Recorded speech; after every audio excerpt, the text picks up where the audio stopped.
اور یہ تو قرآن کہہ رہا ہے، وہ اللہ کا رسول جو ساری امت کے لیے روتا روتا روتا دنیا سے اٹھ گیا اور ایسا رویا کہ کوئی نبی نہ رویا، ایسا تڑپا کہ کوئی نبی نہ تڑپا، کہ اللہ کو ہزاروں دفعہ تسلیاں دینے کے لیے جبریل بھیجنا پڑا، قرآن بھیجنا پڑا کہ آپ اتنا غم کیوں کرتے ہیں، آپ اتنا کیوں روتے ہیں۔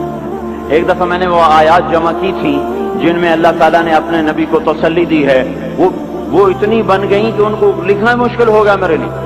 وہ 100 سے زیادہ آیات بنتی ہیں جس میں اللہ تعالیٰ تسلی دے رہا ہے، لعلک باخع نفسک الا یکونوا مؤمنین، لعلک باخع نفسک علی آثارہم ان لم یؤمنوا بهذا الحدیث اسفا فلا تذهب نفسک علیہم حسرات ما انت علیہم بوکیل لست علیہم بمسیطر ما انت علیہم بجبار من کفر فلا يحزنک کفرہ من کفر فلا يحزنک کفرہ ولقد نعلم انک یضیق صدرک بما یقولون۔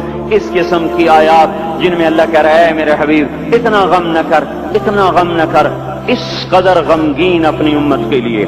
اس کے باوجود آپ کا گلہ قرآن میں سن لو، جب ایسے نافرمان جو کبیرہ گناہ کرتے کرتے مر گئے، اس بددیانتی میں، شرابوں کے پینے میں، نماز کے چھوڑنے میں، کبیرہ گناہوں میں غرق ہو کے مر گئے، تو یہی اللہ کا رسول جو ہمارے لیے رویا بھی اور تڑپا بھی، یہ نا فلا تذهب نفسک علیہم حسرات، یہ آیت اس مضمون میں ایسی زبردست آیت ہے کہ اس کو اردو زبان میں منتقل نہیں کیا جا سکتا، کہ جو اللہ تعالیٰ نے آپ کے اندر کے سینے کا غم، حسرات اور فلا تذهب نفسک علیہم حسرات، ان الفاظ میں جو اللہ نے اپنے محبوب کے سینے کا غم بیان کیا ہے، اللہ کی قسم کوئی زبان اس کا ترجمہ نہیں کر۔ قیامت کے دن جب دیکھے گا ہماری نافرمانیاں تو کہے گا یا رب ان قوم اتخذوا هذا القرآن مہجورا، اے میرے مولا یہی ہے میری وہ امت جس نے میرے قرآن کو چھوڑ دیا، میرے قرآن نے پکارا مسجد میں آؤ، انہوں نے مسجدوں کی راہیں چھوڑ دیں۔ مجھے بتاؤ یہ اتنا مجمع کہاں سے آ گیا ہے؟ یہ اس میں سے 1/3 باہر سے آیا ہوگا، یہ 2/3 تو سارا گلستان کالونی کا ہے۔ ان کے قدم باقی 5 نمازوں میں کیوں نہیں اٹھتے؟ یہ کہاں چلے جاتے ہیں؟ کیا یہ اللہ کی دھرتی پہ 8 دن نہیں رہتے؟ کیا یہ صرف 8ویں دن اللہ کا رزق کھاتے ہیں؟ کیا یہ صرف 8ویں دن اللہ کا پانی پیتے ہیں؟ کیا یہ صرف 8ویں دن اللہ کی ہوا کے تنو تن اپنے پھیپھڑوں میں لے جاتے ہیں؟ کیا یہ صرف 8ویں دن اللہ کے دیے نور سے دیکھتے ہیں؟ کیا یہ صرف 8ویں دن اپنے کانوں سے سنتے ہیں؟ کیا یہ صرف 8ویں دن اپنے جسم کی نعمتوں سے فائدہ اٹھاتے ہیں؟ کیا یہ صرف 8ویں دن سورج کی روشنی سے نفع اٹھاتے ہیں؟ کیا یہ صرف 8ویں دن تاروں کی جھلملاہٹ سے نفع اٹھاتے ہیں؟ کیا یہ صرف 8ویں دن اپنے بیوی بچوں کے ساتھ بیٹھتے ہیں؟ اس پتھر دل کو کیا ہوا؟ کیا نہیں اس کے دروازے پہ دستک پہنچتی؟ یہ کیوں ویران ہو گئے؟ ایسے تو پتھر بھی سخت نہیں۔ عطا اللہ شاہ بخاری کہا کرتے تھے، اے ہندوستان والو تمہیں اتنا قرآن سنایا کہ میں سر کو سناتا تو صبا بن جاتی، میں پتھروں کو سناتا تو موم ہو جاتے، میں دریاؤں کو سناتا تو طوفان تھم جاتے، اور میں موجوں کو سناتا تو ان کی طغیانی رک جاتی۔ پتہ نہیں تم کس مخلوق، کس چیز سے بنے ہو، کس خمیر سے بنے ہو، تمہارے سینوں میں دل نہیں ہے، پتھر ہیں، اور پتھر سے بھی زیادہ کوئی سخت ہے، اشد قسوة من الحجارہ، پتھر بھی اللہ کی حیبت سے لرزتا ہے اور کانپتا ہے، پر تم کون سے انسان ہو، کیسے سینوں میں دل لیے پھرتے ہو کہ 5 دفعہ اتنا بڑا بادشاہ تمہیں پکارے، حی علی الصلاۃ، حی علی الصلاۃ۔ ایک تھانے دار پکارے گلستان کالونی کا کہ تمہارا سمن ہے آ جاؤ، تو سر پہ پاؤں رکھ کے بھاگے، ڈی سی پکارے تو کام چھوڑ کے بھاگے، اور تمہارا زمین آسمان کا بادشاہ تمہیں دن میں 5 دفعہ پکارے اور کانوں پہ جوں نہ رینگے، اور 8ویں دن مسجد کو آ رہے ہوں۔ کیا 8ویں دن کھانا کھایا ہے؟ کیا آج ہی پانی پیا ہے؟ کیا آج ہی چائے پی ہے؟ یہ ایسی جفا اپنے آپ سے کرتے، شیطان سے کرتے، ملک و مال سے کرتے، اپنی دکانوں سے کرتے، یہ بے وفائی اللہ سے کیوں کی ہوئی ہے؟